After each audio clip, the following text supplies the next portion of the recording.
उड़े खुले आसमां में ख्वाबों के परिंदे, उड़े दिल के जहां में ख्वाबों के परिंदे। ओहो क्या पता जाएंगे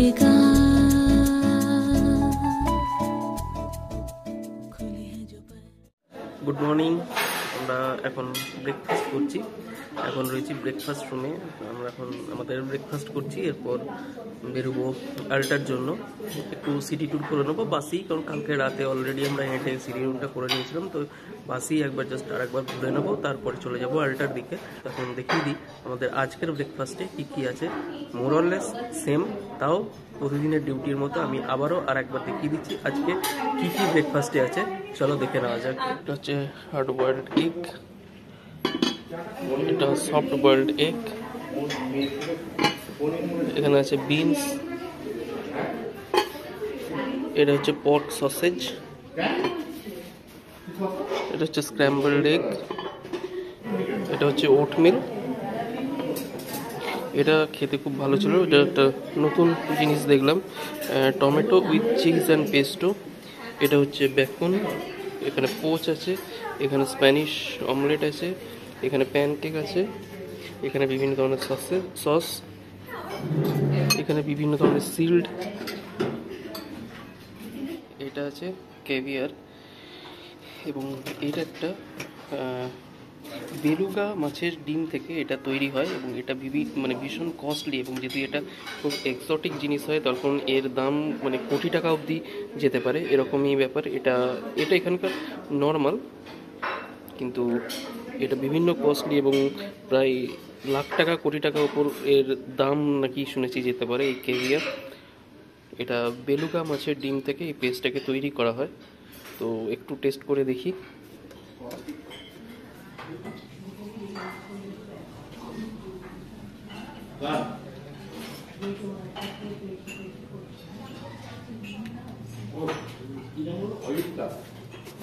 এটা হচ্ছে সেই জিনিসটা,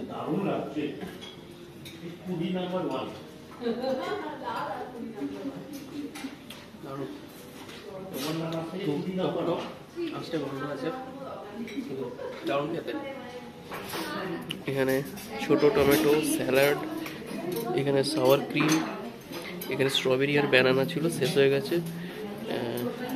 এখানে হচ্ছে ব্লুবেরি, এটা এগ স্যালাড, এটা চিজ ছানার মতো, এটা মায়োনিজ, এটা শসা, এখানে ক্যাপসিকাম আছে, এটা অলিভ অয়েল, এখানে গ্রিন স্যালাড ছিল, সেটা শেষ হয়ে গেছে এই মুহূর্তে। এখানে বিভিন্ন ধরনের এখানেও সস রয়েছে, এগুলো সমস্ত জ্যাম, বিভিন্ন ধরনের জ্যাম, এখানে বিভিন্ন ড্রাই ফ্রুটস, এখানে ইয়োগার্ট, একটা ভ্যানিলা ইয়োগার্ট আর একটা প্লেন ইয়োগার্ট, এখানে বিভিন্ন ধরনের যে কি বলবো নাটস, তারপরে কর্নফ্লেক্স, এই ধরনের জিনিসগুলো এখানে রয়েছে। এখানে ব্রেডস, এটা চকলেট স্প্রেড, এটা বাটার স্প্রেড, এখানেও ব্রেড রয়েছে, এগুলো ব্রেড, এখানে ব্রেড স্টিক, এখানে বিস্কুট আছে, এটাও বিস্কুট আছে, এখানে বিভিন্ন ধরনের চিজ, তারপরে পর্ক হ্যাম, সালাম, এগুলো বিভিন্ন ধরনের হ্যাম, এখানে ফ্রুটস, এখানে কফি আর জলের জন্য, এখানে স্কিম মিল্ক আছে 2 ধরনের, আর এখানে 2 ধরনের জুস আছে, একটা অ্যাপেল জুস, একটা অরেঞ্জ জুস, আর এখানে 2 ধরনের স্কিম মিল্ক। তো এই ছিল আজকে আমাদের ব্রেকফাস্ট। এখানে লেমন ওয়াটার রয়েছে, এখানে বিভিন্ন ধরনের ফ্রুটস, এদিকে সবাই এখন বসে ব্রেকফাস্ট করছে। আমাদের হয়ে গেছে ব্রেকফাস্ট করা, তো এবার রুমে যেতে হবে, রুমে গিয়ে লাগেজগুলো নামাতে হবে। যে এখানে ল্যাকটোজ ফ্রি আইটেমস আছে, গ্লুটেন ফ্রি আইটেমস আছে। চলো, আমাদের ব্রেকফাস্ট কমপ্লিট। এবার রুমে গিয়ে আমাদের লাগেজগুলো নামিয়ে এখান থেকে বিদায়। এই যে আজকের মেনু কি কি আছে সেগুলো, গুড মর্নিংটাকে ওরা লিখেছে গুড মর্গেন, এখানকার লোকাল ভাষা। চলুন যাওয়া যাক ঘরে লাগেজ নামানোর জন্য। চটপট রেডি হয়ে বেরিয়ে পড়ি। এই যে কালকে যে চার্চটা দেখিয়েছিলাম সেটা, আর এ দেখুন পাহাড়ের ওপরে এই যে ফেন্সিংগুলো করা আছে, সেগুলো হচ্ছে অ্যাভালাঞ্চ আটকানোর জন্য। এই দেখুন এটা আর একটা চার্চ, এই দেখুন সামনে ফেন্সিংগুলো করা আছে পাহাড়ের গায়ে পুরো সমস্ত জুড়ে। এবং আমি যেটা আর একটা জিনিস দেখছিলাম যে যদি এর যে ম্যাপটা আছে, এই যে পাহাড়টা, এই পাহাড়টার পেছনে আরও একটা পাহাড় আছে যেটাকে থিফ হিল বলে। সেই থিফ হিল কেন বলছে তার কারণ হচ্ছে যখন সামার থাকে, সামারের টাইমেও যখন সূর্য ওঠে, তো সেই যে পাহাড়টা, সেই পাহাড়টা কিন্তু সূর্যের আলোটাকে অনেকটা গার্ড করে দেয়। তো সেই জন্য, আর যেহেতু এর পেছনে লুকিয়ে আছে সেই পাহাড়টা, সেই জন্য এটাকে থিফ হিল বলে। এর পেছনে আরও একটা পাহাড় আছে। Now you can see those fencing over there just to stop the avalanche.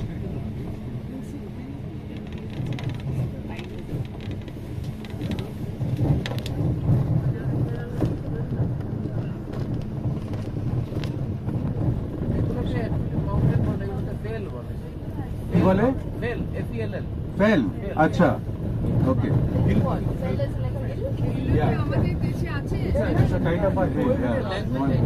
এই যে ফেন্সিংগুলো দেখা যাচ্ছে, এটা হচ্ছে ডাইরেক্ট যাতে, কারণ আরও কদিন পরে পুরো পাহাড়গুলো বরফে ঢেকে যাবে এবং সেই সময় বরফের যে ধস সেটা নামতে থাকে, তো সেগুলো আটকানোর জন্য এই টোটালি পাহাড়টাকে জুড়ে যে ফেন্সিংগুলো করা আছে।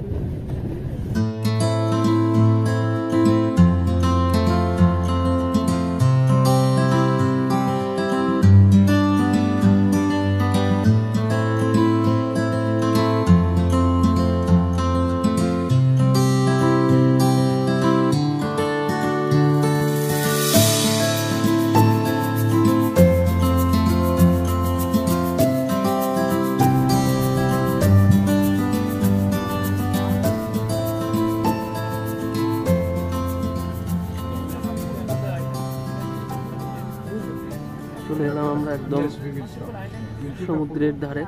But be extremely careful, it's very slippery.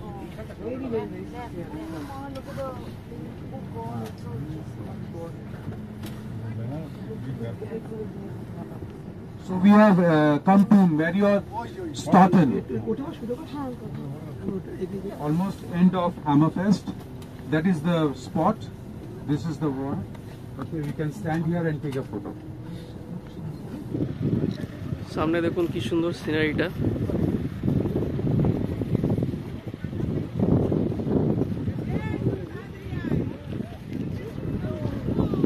এটা হচ্ছে অফিসিয়ালি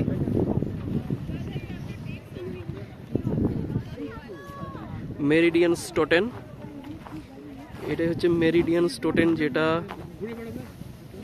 হচ্ছে officially end of the world or Hammerfest. কি অসাধারণ দৃশ্য, পুরো ছবি ছবি। হচ্ছে শহরটা, এই যে এইটা হচ্ছে যে এটা রয়েছে ওইটাই হচ্ছে মেরিডিয়ান স্টোটেন। ওটাই, এই জায়গাটা কি অ্যাকচুয়ালি অফিসিয়ালি বলা হচ্ছে এন্ড অফ দ্য ওয়ার্ল্ড, মানে northern most part, end of the Hammerfest.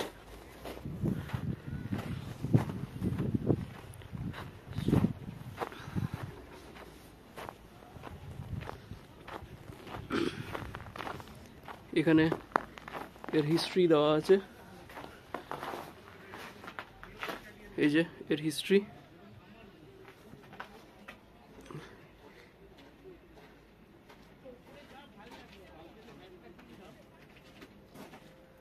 এখানে ইংলিশে লেখা তো কোথাও দেখতে পাচ্ছি না।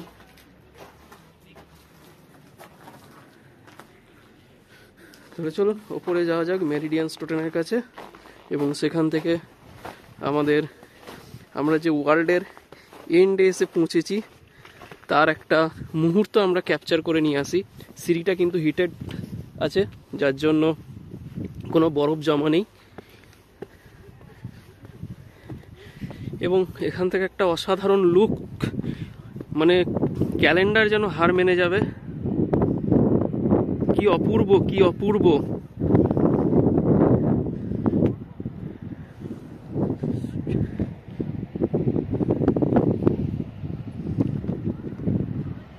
এখন সবাই আমাদের দলের আসছে, এসে পৌঁছাতে পারেনি। আমরা ততক্ষণে গিয়ে চটপট কিছু ছবি ক্যামেরা বন্দি করে ফেলি।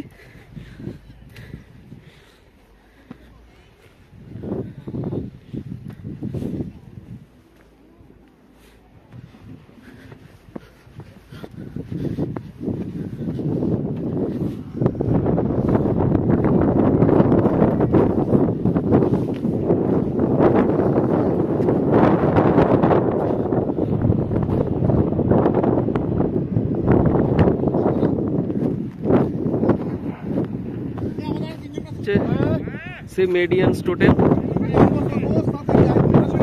এই হচ্ছে মেডিয়ান টোটেম, যেটা সিগনিফাই করছে নর্দার্ন মোস্ট পার্টকে।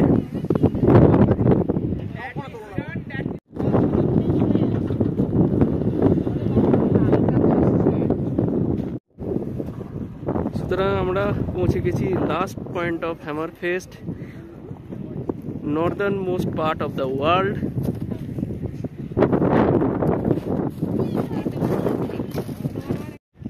এই যে মেরিডিয়ান স্টোটেন, একদম মনে হচ্ছে যেন আন্টার্কটিকায় চলে এসেছি। সামনে সমুদ্র, আর তার ওখানে যে হেলগুলো রয়েছে, বা বাংলা ভাষায় আমি পাহাড়ি যে বলি, সেগুলো মনে হচ্ছে যেন আইসবার্গ ভেসে বেড়াচ্ছে।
আলটা যাওয়ার পথে এখন এক জায়গায় দাঁড়িয়েছি, যেমন প্রতিদিনের থাকে।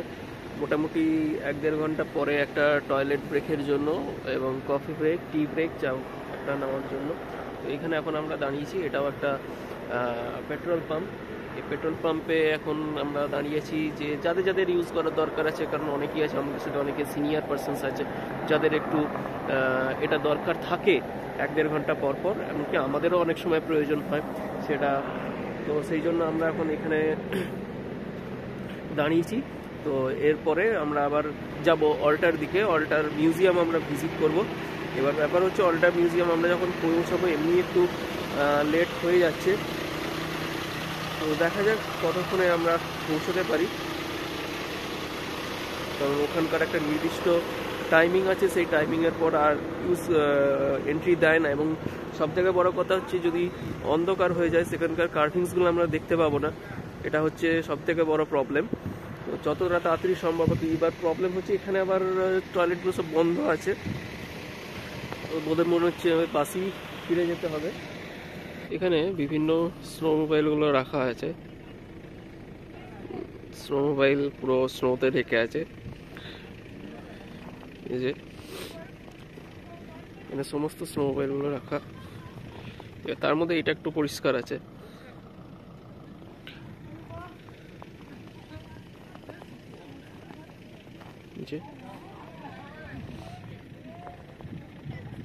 उड़े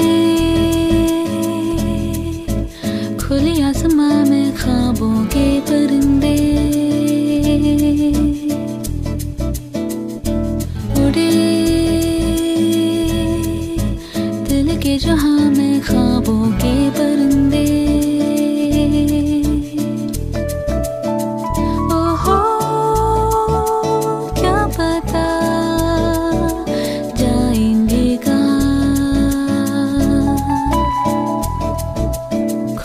जो पर कहे ये नजर, लगता है अब है जागे हम।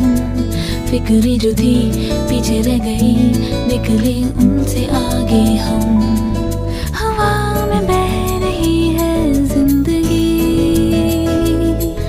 ये हमसे कह रही है जिंदगी। ओहो अब तो जो भी हो सो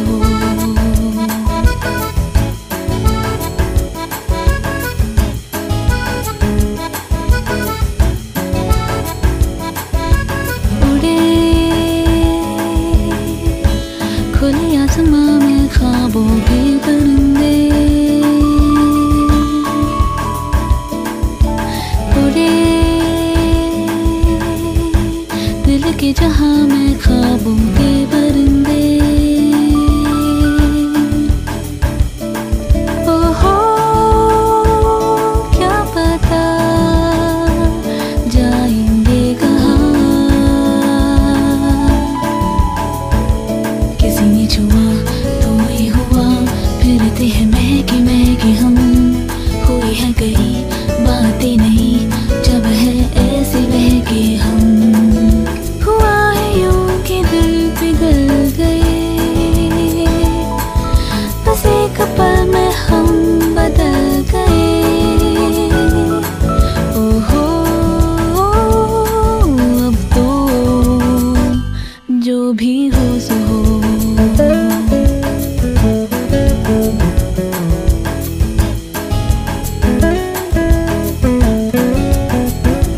रोशनी मिली अब राह में है दिलकशी सी बरसी, हर खुशी मिली अब जिंदगी पे है जिंदगी सी बरसी। अब जीना हमने सीखा है, याद है कल आया था वो पल जिसमें जादू ऐसा था। हम हो गए जैसे नहीं, वो पल जाने कैसा था। कहीं दिल के जाओ उधर ही तो, जहाँ भी लेके जाए आरज़ू। ओहो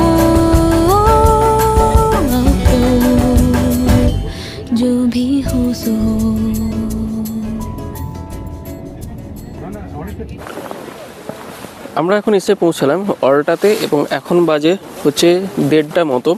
এটা হচ্ছে 69 ডিগ্রি নর্থ ল্যাটিটিউডে অলটা। এটাকে 10,000 পপুলেশন সমৃদ্ধ যদি নর্দার্ন মোস্ট টাউন বলা হয় তাহলে কিন্তু তার মধ্যে অলটা আছে।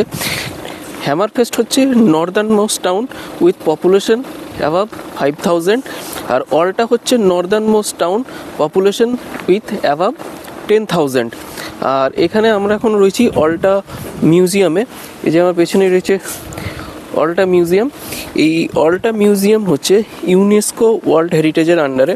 তার কারণটা একটু পরে বলছি যে কেন এটা এখন ইউনেস্কো ওয়ার্ল্ড হেরিটেজের আন্ডারে আছে, সেটা ভেতরে গিয়ে বলছি। তো এখন এই মুহূর্তে আমরা দাঁড়িয়ে আছি অলটা মিউজিয়ামের বাইরে এবং প্রেজেন্টলি আমরা এখন রয়েছি অলটাতে। এখনকার টেম্পারেচার হচ্ছে -1 ডিগ্রি সেন্টিগ্রেড, যেটা আমরা যেরকম সহ্য করে এসেছি সেখানে আর কিছুই নেই। তো চলুন দেখা যাক অলটা মিউজিয়াম এবং কেন সেটা ইউনেস্কো ওয়ার্ল্ড হেরিটেজের আন্ডারে আছে সেটাও আমরা জানবো। অ্যাকচুয়ালি এর ভেতরে যে রক ক্রেভিংসগুলো আছে সেগুলো প্রায় 5 থেকে 6,000 বছর, এমনকি 7,000 বছরেরও পুরনো, যার জন্যই কিন্তু এই মিউজিয়ামটা ইউনেস্কো ওয়ার্ল্ড হেরিটেজের আন্ডারে স্থান পেয়েছে।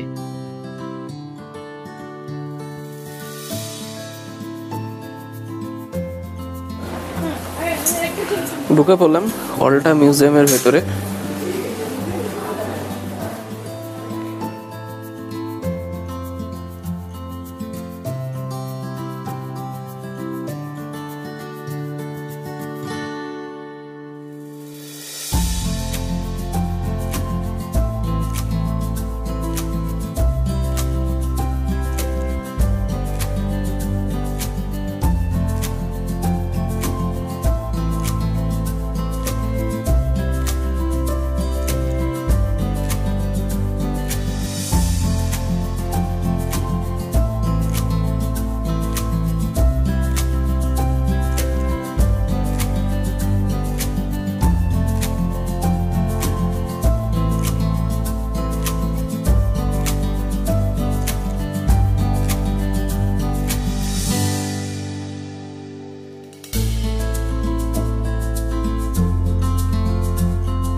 অ্যাকচুয়ালি রক কার্ভিংসগুলো, মেইন যে রক কার্ভিংসগুলো ভেতরে একটু একটা ছিল, এই দিকে আছে, এখানে বড় বড় বোল্ডারের রক কার্ভিংস করা আছে। কিন্তু ব্যাপারটা হচ্ছে এখন সেগুলো বন্ধ, তার কারণ হচ্ছে সেগুলো সমস্ত কিন্তু স্নোতে ঢেকে গেছে। এই রক কার্ভিংসগুলো আপনাকে যদি দেখতে হয় তাহলে কিন্তু এটা আসতে হবে সামার টাইমে, কারণ এটা এই টাইমে কিন্তু খোলা থাকে না। দেখুন এই সিঁড়িটা দিয়ে নেমে যেতে হয়, এই সিঁড়িটা চেন দিয়ে লাগানো আছে। আর এইদিকে দেখুন, এই দেখুন রক কার্ভিংস বলে লেখা আছে, এই যে এখানটাতে লেখা আছে, এই যে এটা আরোটা করা আছে, এইদিকে রক কার্ভিংসগুলো আছে। কিন্তু এটা দেখতে হলে আপনাকে আসতে হবে গরমের সময়, এটা কিন্তু এই উইন্টারে খোলা নেই।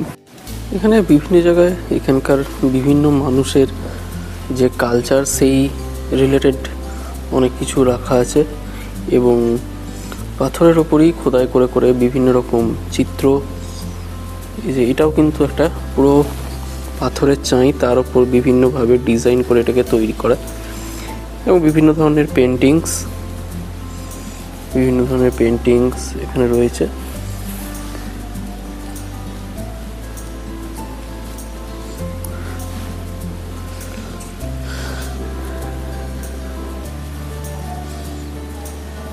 এইখানে যে যে জিনিসগুলো রাখা হচ্ছে সেগুলো হচ্ছে ইভাকুয়েশনের সময় যে জিনিসগুলো ব্যবহার হতো, বা যে জিনিসগুলো নিয়ে তখনকার মানুষরা যেতে অ্যালাউড ছিল না, এবং কিছু কিছু জিনিস যেগুলো ছিল যেগুলো মানে নিয়ে যাওয়া অ্যালাউ ছিল না, মাটির তলায় পুঁতে দেওয়া হয়েছিল, মানে বিভিন্ন গোপন জিনিস রেখে পুঁতে দেওয়া হয়েছিল।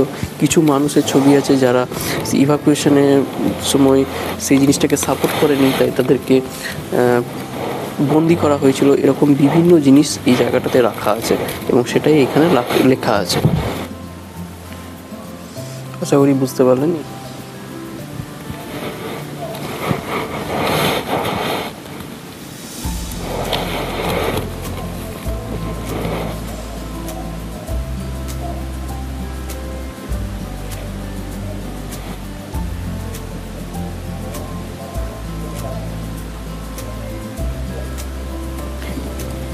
সুটকেসটা 1944-45-এর সময় যখন ইভাকুয়েশন হয়েছিল তখন এই ধরনের সুটকেসটা ইউজ হয়েছিল, এবং বলছে তারা সেইটুকু জিনিসই নিয়ে যেতে অ্যালাউড ছিল যতটুকু একজন ইন্ডিভিজুয়াল ক্যারি করতে পারে।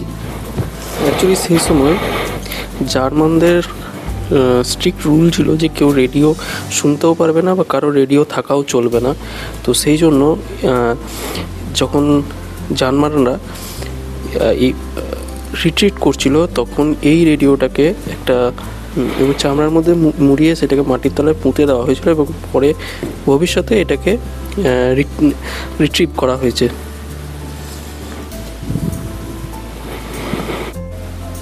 এমনকি যখন ইভাকুয়েশন হয়েছিল সেই ইভাকুয়েশনের সময় তো কোনো ফার্ম অ্যানিম্যালকে তারা নিয়ে যেতেই দেয়নি, সমস্ত ফার্ম অ্যানিম্যালদেরকে হত্যা করতে বাধ্য করা হয়েছিল। এমনকি কারো যদি কোনো পোষ্যও থাকতো সেই পোষ্যটাকেও তার পোষ্যের যে মালিক তাকে হত্যা করে মাটিতে পুঁতে দিতে বাধ্য ছিল। সেরকমই একটা পোষ্যের ছবি এখানে দেওয়া আছে, এবং সেটা লেখা আছে।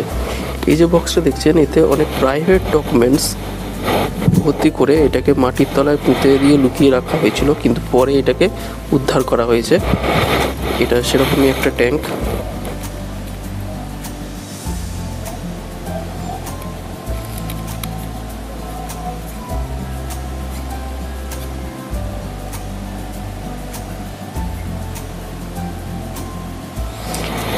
এগুলো তখনকার দিনের মাইন্স ছিল। এই যে এগুলো ইভাকুয়েশনের জন্য একটা রেজিস্ট্রেশন কার্ড দরকার হতো, তো এইগুলো হচ্ছে সেই রেজিস্ট্রেশন কার্ডের কপি। কারণ এই কপিগুলো যদি না থাকতো তাহলে তখনকার দিনের মানুষরা তাদের যে ফুড বা রেশন সেটা কিন্তু তারা পেতেন না। তো সেই জন্য এই ধরনের রেজিস্ট্রেশন কার্ডগুলো ইভাকুয়েশনের জন্য দরকার ছিল। এসে এই নরওয়ের ক্যাপটা পছন্দ হয়েছে, তো এটা কেনা হলো।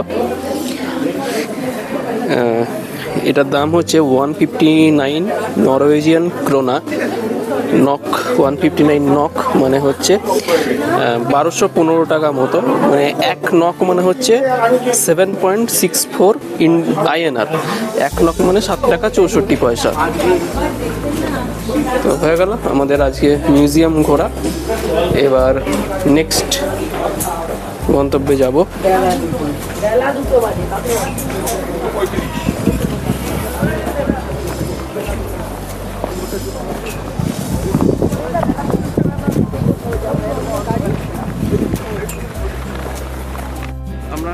আমাদের হোটেলে পৌঁছে গেছি। আপাতত আমাদের হোটেলে এলাম। এখানে হোটেলটা আছে, আজকের হোটেল হচ্ছে থন হোটেল আল্টা। তো হোটেলটা দেখাচ্ছি বাইরে থেকে, হচ্ছে থন হোটেল আল্টা। আজকের আমাদের রাত্রি নিবাস কেন্দ্র বা রাত্রি যাপন কেন্দ্র আল্টা। এখানেও আমরা এক নাইটের জন্য স্টে করব, তারপরে যাব ট্রমসো। তো আজকে আবার আমরা অরোরা হান্টে বেরোবো। আপাতত লাগেজগুলো ঘরে ঢুকিয়ে দিই। চলো দেখা যাক কেমন থন হোটেল আল্টা। এটা থন হোটেল আল্টার রিসেপশন। এখানে এখন কি ডিস্ট্রিবিউশন চলছে। আমরা চলে এসেছি আমাদের রুমের কাছে। এটা হচ্ছে হোটেলের লবি। এই যে এটা হচ্ছে হোটেলের লবি।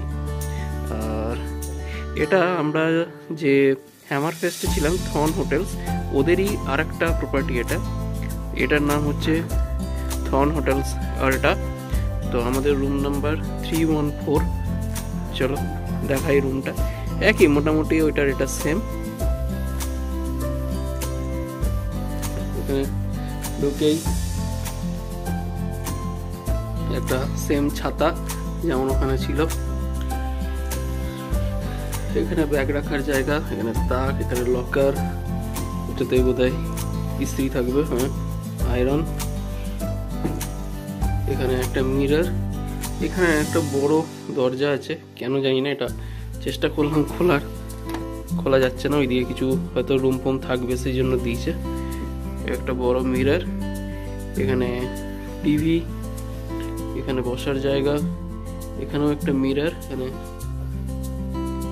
চায়ের ব্যবস্থা, এখানে একটা বোসের সাউন্ড বক্স দিয়েছে।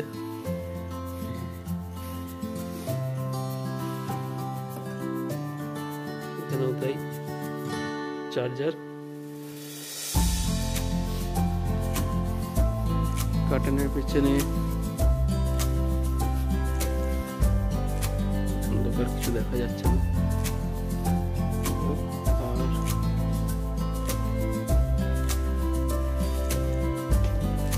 আর দেখালাম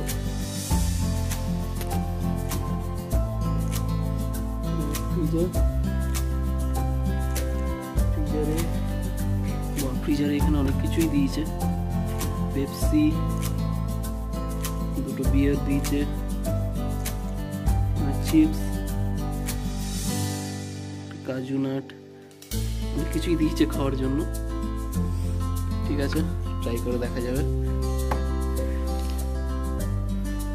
এই হচ্ছে বাথরুম।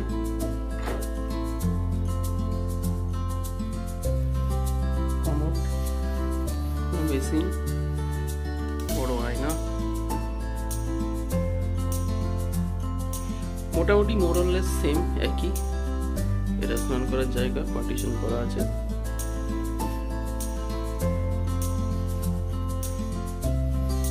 এই হচ্ছে রুম। এবার একটু ফ্রেশ হয়নি।